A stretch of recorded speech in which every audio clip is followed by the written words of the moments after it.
I'll never forget the way they all stared at me.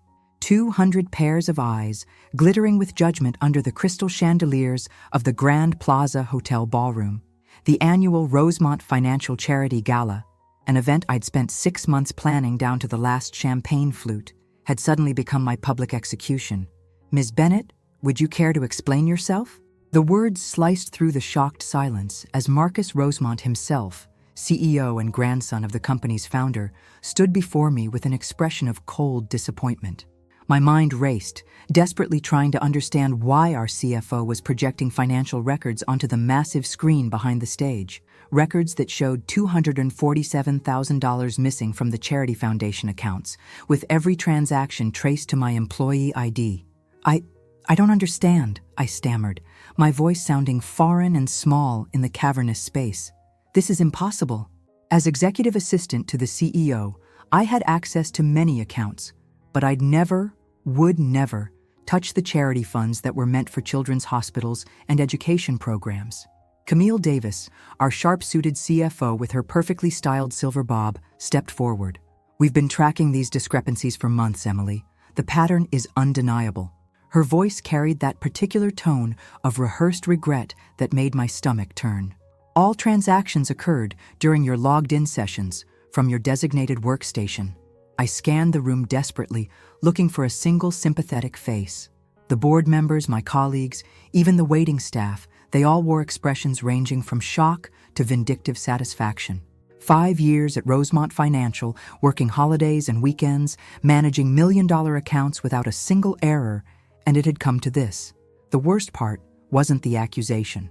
It was seeing Marcus Rosemont, my boss, my mentor, looking at me like I was garbage.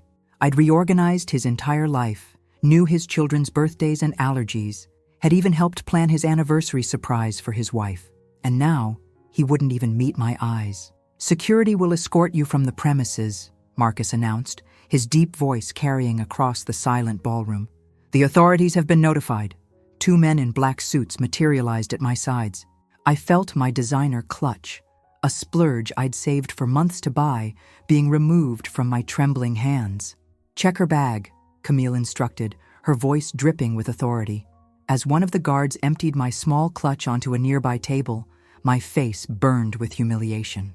Lipstick, phone, keys, mints, and then, impossibly, a USB drive I'd never seen before clattered onto the white tablecloth. "That's not mine," I whispered, but Camille was already picking it up, a triumphant gleam in her eye. "Let's see what we have here," she announced, walking to the laptop still connected to the projector. The room held its collective breath as she inserted the drive. My breath caught in my throat as more financial records appeared, detailed plans for moving the missing money through offshore accounts. I stood frozen, watching my life and reputation disintegrate in real time. 7 years of accounting school, countless late nights, a promising career, all evaporating in minutes. As security gripped my elbows, preparing to march me out, a quiet voice cut through the murmuring crowd. "Wait." All heads turned to see Robert Chen, our quiet, brilliant IT director, standing from his table near the back. In his hand was his ever-present tablet. "Mr. Rosemont," he said, his voice steady but unusually loud for a man known for his reticence. "I think you'll want to review this before any irreversible decisions are made." Marcus hesitated, the first crack in his certainty, but Camille stepped forward quickly. "Robert, this isn't the time. We have definitive evidence." "Actually," Robert interrupted, something he never did. "That's exactly what we don't have." As I was held in place by security, feeling my mascara starting to run down my cheeks, I had no idea that Robert's next words would be the beginning of the most twisted professional drama of my life, one that would expose secrets that Rosemont Financial had been hiding for years. The security guards didn't release me, but their grip loosened slightly as Robert made his way through the sea of tables toward the stage. The clicking of his dress shoes against the marble floor punctuated the tense silence. Emily's workstation was accessed remotely numerous times over the past 3 months, Robert explained, his typically soft voice now carrying authority I'd never heard before. "I've been tracking unusual network activity as part of our quarterly security audit." Camille laughed, a sharp, dismissive sound that echoed off the ornate ceiling. Remote access doesn't change the fact that it was her credentials being used, Robert. Perhaps she was working from home? I opened my mouth to protest, but Robert spoke first. The access occurred while Emily was actively logged in at her desk. Her computer was essentially being puppeteered without her knowledge. He turned to Marcus. I have the logs here showing simultaneous activity from different IP addresses. That's technically impossible unless someone cloned her credentials. Marcus finished, his brow furrowing. Camille's perfectly composed face flickered with something. Annoyance? Fear? It disappeared so quickly I thought I'd imagined it. This is absurd, she said. We can't disrupt our most important fundraising event of the year based on some technical speculation. She turned to the crowd with a practiced smile. Ladies and gentlemen, please enjoy the remainder of your evening. Security will handle this matter discreetly. But Marcus raised his hand. No, I want to hear this. He looked at me for the first time since the accusations began, his expression unreadable. Conference room, now. Emily, Robert, Camille. Everyone else, please continue with the program. As we moved toward the exit, I could feel hundreds of eyes boring into my back, could hear the whispers already spreading through the ballroom. My reputation was being shredded with every passing second, and even if I was eventually cleared, the damage was already devastating. The walk to the conference room on the mezzanine level was excruciating. My legs felt like they might give out, and the beautiful emerald gown I'd spent half my monthly rent on now felt like a costume. A reminder of how foolish I'd been to think I belonged in this world. Once inside the mahogany-paneled room, Marcus closed the door and turned to Robert. Explain. Quickly. Robert connected his tablet to the room's display screen. For the past 3 months, I've been investigating security anomalies in our network. Someone with advanced knowledge of our systems has been accessing sensitive financial data using various employee credentials, not just Emily's. Camille crossed her arms. And you didn't think to report this to me? Finance security falls under my jurisdiction. I reported my initial findings to you 6 weeks ago, Robert replied calmly, pulling up an email on the screen. You told me to drop it and focus on the client-facing security update. I watched Camille's expression harden. I don't recall this communication. I have your response, Robert said, displaying another email. And I've been keeping detailed records since then because, frankly, your dismissal of the issue seemed concerning. Marcus's eyes narrowed as he read the projected emails. Camille? She waved her hand dismissively. We get dozens of security alerts weekly. I made a judgment call based on priorities. If Robert had indicated it was serious, I flagged it as critical. Robert interrupted, highlighting the red exclamation marks on his original message. The tension in the room was suffocating. I remained silent, afraid that anything I said would only make things worse. That still doesn't explain the USB drive in Emily's possession, Camille countered, her voice razor-sharp.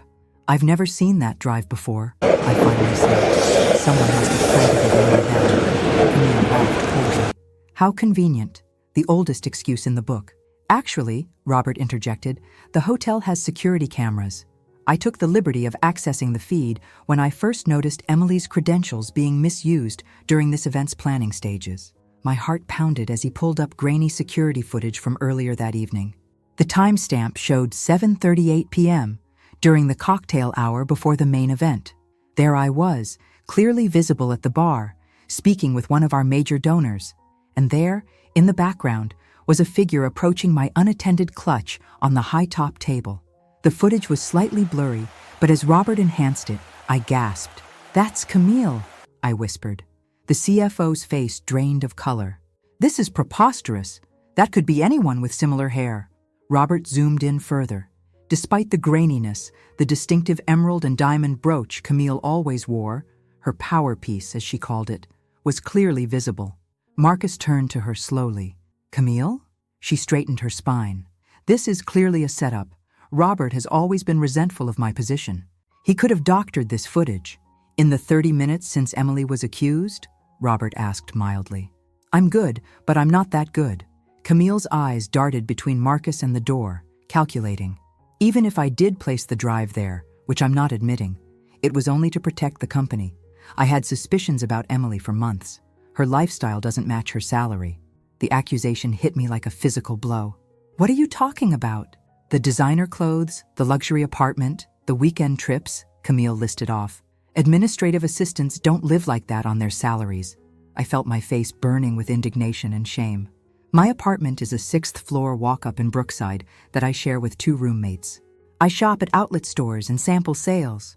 And those weekend trips were visiting my mother who has been undergoing chemo in Cleveland. Marcus looked at me with new interest. Your mother has cancer? You never mentioned that? Because I don't bring my personal problems to work, I said quietly. I do my job. The room fell silent. Robert cleared his throat. There's more, he said. The embezzled funds weren't just disappearing. They were being redirected to a series of shell companies before landing in an offshore account. He pulled up another screen, showing a complex web of financial transactions. And if we look at who has signing authority on these particular shell companies, Robert continued, highlighting several names. One in particular stood out, Meridian Consulting LLC. Marcus frowned. I've never heard of this company. You wouldn't have, Robert said, but its beneficial owner is listed in Delaware corporate records as C. Davis Enterprises. All eyes turned to Camille Davis. This is absurd, she sputtered, but her confident demeanor was crumbling. Anyone could have used my name. Along with your social security number and personal identification that matches your employment records? Robert asked, displaying yet another document. The evidence was mounting, but something still didn't make sense to me. Camille made over 7 figures annually with her salary and bonuses. Why risk everything for $247,000? As if reading my thoughts, Robert clicked to a new screen. The charity fund theft was just the tip of the iceberg. Over the past 2 years, nearly $4.3 million has been siphoned through similar channels. The room fell deadly silent. Enough, Marcus finally said, his voice ice cold. Camille, you're suspended pending a full investigation. He turned to the security guards who still hovered near the door. Please escort Ms. Davis to her office to collect her personal belongings, then off the premises. Her access to all systems is revoked immediately. Camille's mask of professional composure finally slipped completely. Her eyes, now blazing with undisguised fury, locked onto mine. You'll regret this, she hissed. Both of you. Her gaze shifted between Robert and me. You have no idea what you're getting into. As the guards led her away, her final words hung in the air like a toxic cloud. I should have felt relieved. The true culprit had been exposed. But instead, a chill ran down my spine. Because somehow, I knew this was just the beginning. The morning after the Gala disaster, I arrived at the office to find an email from Marcus requesting my presence in the executive boardroom at 9 a.m. sharp. My stomach churned with anxiety as I made my way through the maze of cubicles, acutely aware of the whispers and stares following me. News traveled fast at Rosemont Financial. Everyone knew about last night's dramatic accusation and Camille's subsequent removal, but few knew the details. Rumors were undoubtedly flying. I smoothed down my simple black dress, a stark contrast to last night's emerald gown, and took a deep breath before knocking on the heavy boardroom door. Come in, Marcus's voice called. I pushed open the door to find not just Marcus waiting, but the entire executive team seated around the massive oak table. Robert Chen was there too, looking as uncomfortable as I felt in this room of power players. Emily, thank you for joining us, Marcus said, gesturing to an empty chair. Please, sit. I slid into the indicated seat, noticing the thick manila folders in front of each executive. First, Marcus began, I want to personally apologize for what happened last night. You were publicly accused without due process, and that was unacceptable. A murmur of agreement circled the table. I nodded stiffly, unsure how to respond. However, he continued, his tone shifting, Robert's investigation has uncovered something far more concerning than we initially realized. It appears Camille's embezzlement scheme extends beyond the charity foundation. Thomas Westfield, our silver-haired general counsel, cleared his throat. Before we continue, I need to emphasize that everything discussed in this room is strictly confidential and potentially subject to legal proceedings. Marcus nodded. Robert, please explain what you found. Robert tapped on his tablet, and the room's display screens lit up with complex financial diagrams. After last night, I dug deeper into the money trail, he explained. The embezzled charity funds were actually a relatively small part of a much larger scheme. Over the past 30 months, approximately $14.7 million has been diverted from various corporate accounts. Gasps and muttered curses filled the room. How did this go undetected for so long? Demanded Nina Patel, our operations director. Because it was hidden inside legitimate transactions, Robert explained. Camille approved vendor payments at slightly inflated amounts, with the difference going to her shell companies. She altered financial reports before they reached the board, showing lower profits but still within projected ranges. As Robert continued explaining the intricacies of the scheme, I found myself wondering why I was even in this meeting. I was just an executive assistant, not part of the leadership team. As if reading my thoughts, Marcus turned to me. Emily, you're probably wondering why you're here. I nodded, swallowing hard. You were Camille's target for a reason, he said grimly. And it wasn't random. Robert picked up the explanation. Camille needed a scapegoat, someone with enough system access to be a plausible culprit. But I believe she specifically chose Emily because of something Emily may have seen. All eyes turned to me. I blinked in confusion. I don't understand. I haven't seen anything unusual. Think carefully, Marcus urged. Did Camille ever ask you to process any unusual payments or documents? Did you ever notice anything off about the financial reports I asked you to distribute to the board? I racked my brain, trying to recall anything suspicious. Nothing stands out. I mean, I help with administrative tasks for various departments, but I don't have the financial expertise to spot accounting irregularities. What about 3 months ago? Robert asked. The Wellington acquisition deal? A memory surfaced. I was asked to courier some documents to the Wellington offices, confidential materials that couldn't be sent electronically. By whom? Marcus asked sharply. Camille. She said they were last-minute revisions to the offer that you had approved, I said, suddenly uncertain. Was that not true? Marcus's expression darkened. I never approved any last-minute revisions. Thomas Westfield leaned forward. Do you remember what was in those documents, Emily? No, they were sealed. I was just the messenger. Robert tapped on his tablet again. According to my investigation, that's when the first large transfer occurred. $3.2 million diverted during the confusion of the acquisition payments. My mind was racing, but I didn't know what was in those documents. I was just doing what I was told. Exactly, Marcus said. You were an unwitting accomplice. But you could potentially connect Camille to those unauthorized documents. You became a liability. The realization hit me like a bucket of ice water. So she set me up to take the fall for everything. If I was discredited as a thief, no one would believe anything you said about her, Nina finished grimly.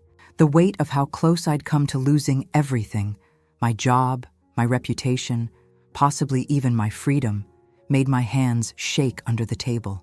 There's something else, Robert said quietly. Camille wasn't working alone. The tension in the room ratcheted up another notch. What do you mean? Marcus demanded. Robert hesitated. Some of the transactions required dual authorization.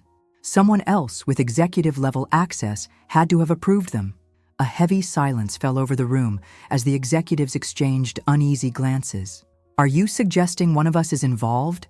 Thomas asked, his legal mind clearly already calculating the implications.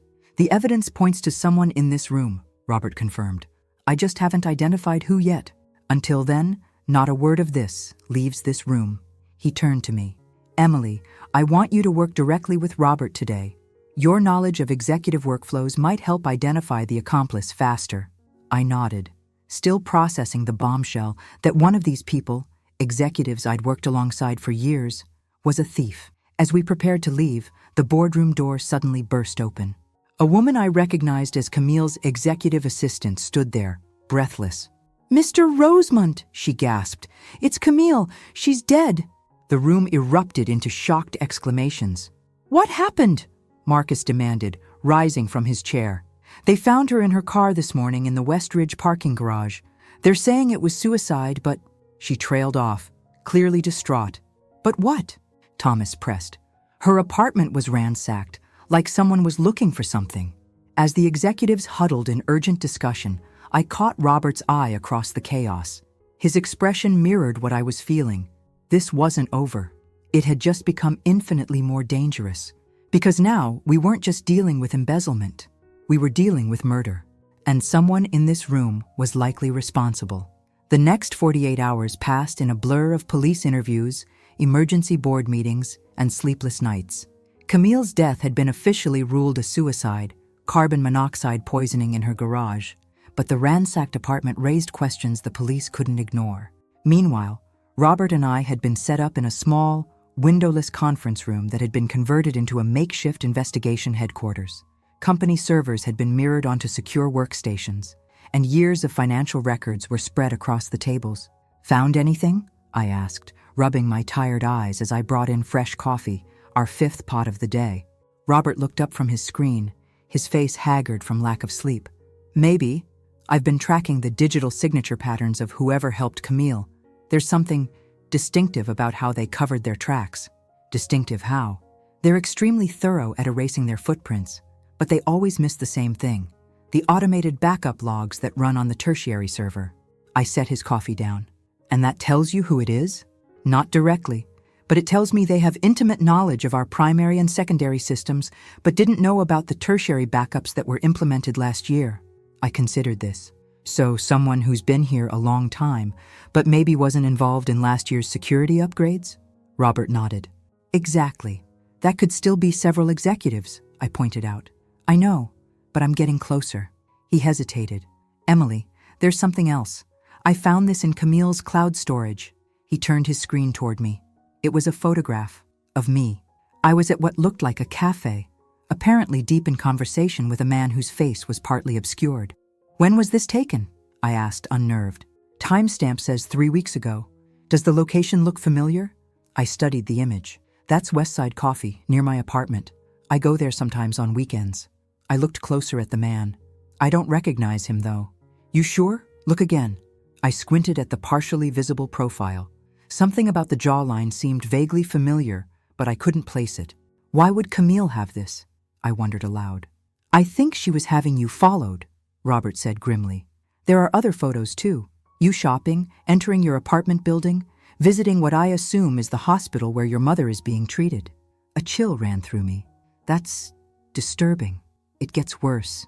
I found notes in her private drive suggesting she was building a fabricated case against you for months, documenting supposed evidence of your lavish spending, creating a false narrative that you had gambling debts. But none of that is true. Truth wasn't her concern. Creating a convincing fall person was." I sank into a chair, trying to process this. "So she was planning to frame me all along. But why me specifically? There are other assistants with system access." Robert's expression turned hesitant. "I have a theory about that, but I need to confirm something first." He turned back to his screen. "Can you check the executive meeting schedule from last September? I need to know who was present for the quarterly security briefing." I pulled up the calendar archives and scanned through them. Here it is, September 17th. Attendees were Marcus, Thomas, Nina, Camille, Jeffrey from marketing, and... What? It says Harold Winters was supposed to attend, but there's a note that he sent his regrets due to a conflict. Robert's eyes lit up. Harold Winters, VP of International Development. The only executive who wasn't briefed on the tertiary server implementation. "You think Harold is the accomplice?" I asked, surprised. Harold was in his 60s, had been with the company for 30 years, and was known for his philanthropic work. "The evidence is pointing that way," Robert said, typing rapidly. "Look at this. Every major diversion of funds coincided with one of our international expansion projects that Harold was overseeing. But Harold is worth millions already. Why would he risk everything? People have different motivations for stealing. It's not always about need." Just then, my phone buzzed with a text from Marcus. "Need to see you and Robert immediately." My office. We exchanged concerned looks before quickly gathering our notes and heading to the executive floor. Marcus wasn't alone when we arrived. Harold Winters was sitting across from him, looking composed in his expensive suit, his silver hair perfectly coiffed as always. "Emily, Robert," Marcus nodded. "Please sit." As we took our seats, I noticed something odd. Marcus seemed tense, almost nervous. Harold, by contrast, looked completely at ease. "Harold has brought some concerns to my attention," Marcus began. "He believes our investigation may be headed in an unproductive direction." Harold smiled thinly. "I've been hearing rumors that I'm under suspicion." Ridiculous, of course. Robert remained expressionless. "We're following the evidence, Mr. Winters." "Evidence can be misleading when viewed by inexperienced eyes," Harold replied smoothly. Something in his tone made my skin crawl.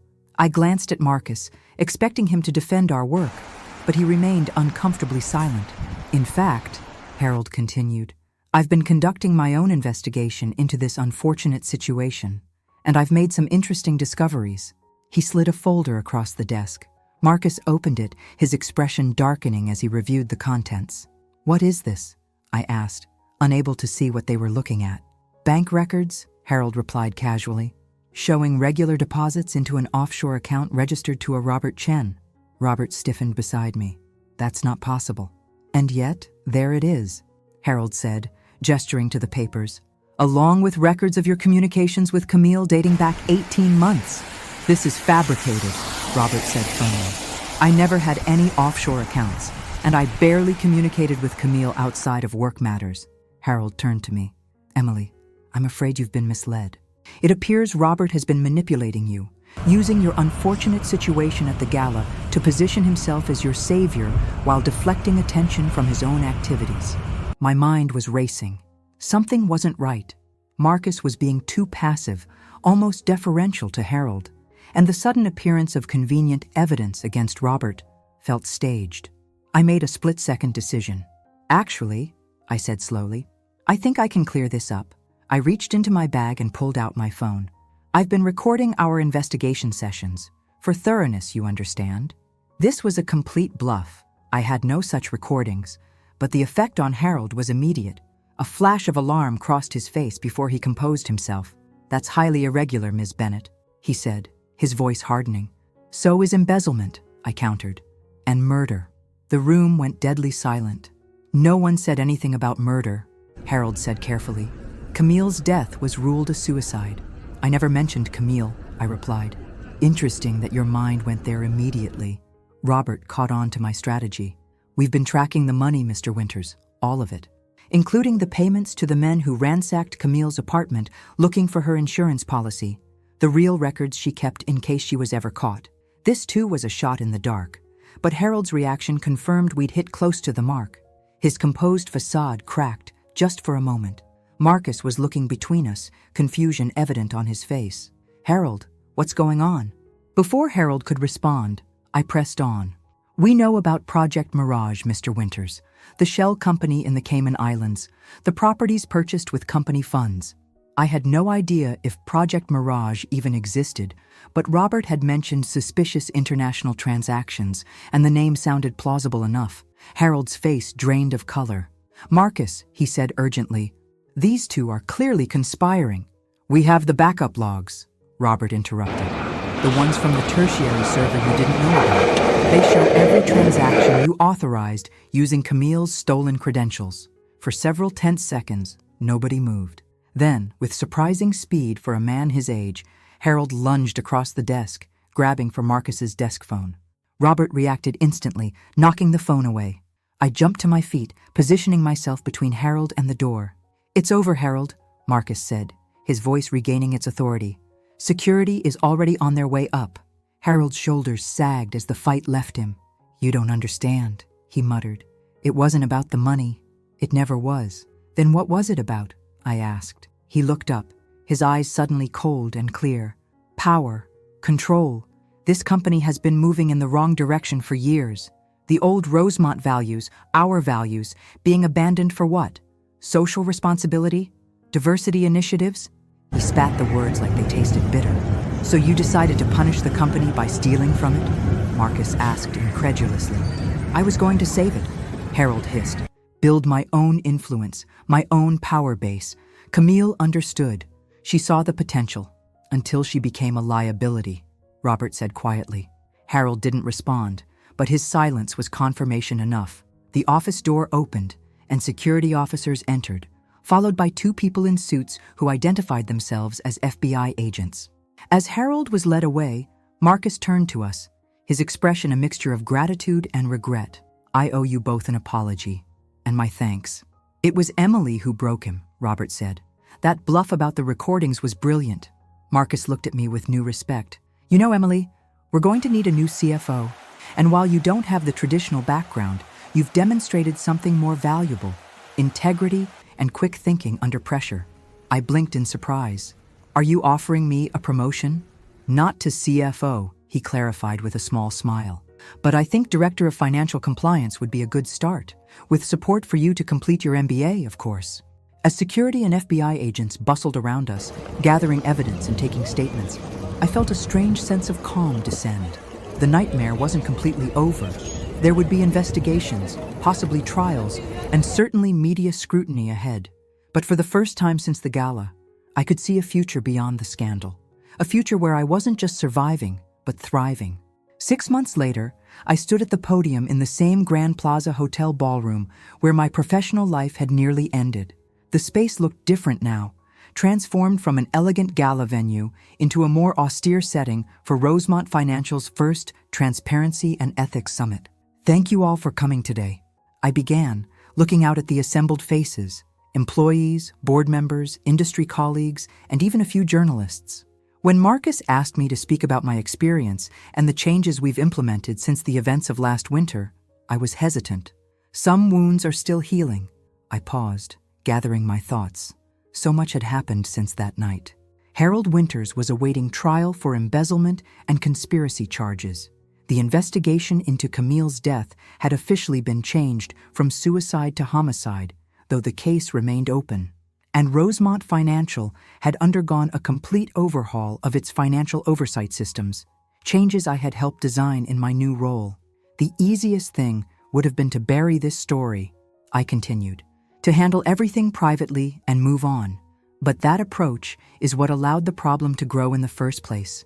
A culture of silence, of looking the other way, of trusting without verifying. From my position at the podium, I could see Robert sitting in the front row, offering an encouraging nod.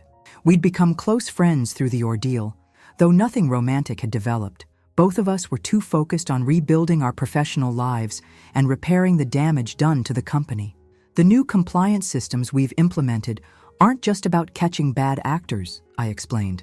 They're about creating an environment where ethical behavior is the expectation, not the exception. Where speaking up is valued, not punished. I clicked to the next slide, showing the organizational changes we'd made, including a direct reporting line from the compliance department to the board, bypassing the executive team entirely when necessary. But systems alone aren't enough, I said. What happened to me could happen to anyone in this room. The lesson I learned, painfully, is that your reputation, your integrity, and your work can be undermined in an instant if the culture doesn't support truth. Marcus, seated at the center table, nodded solemnly.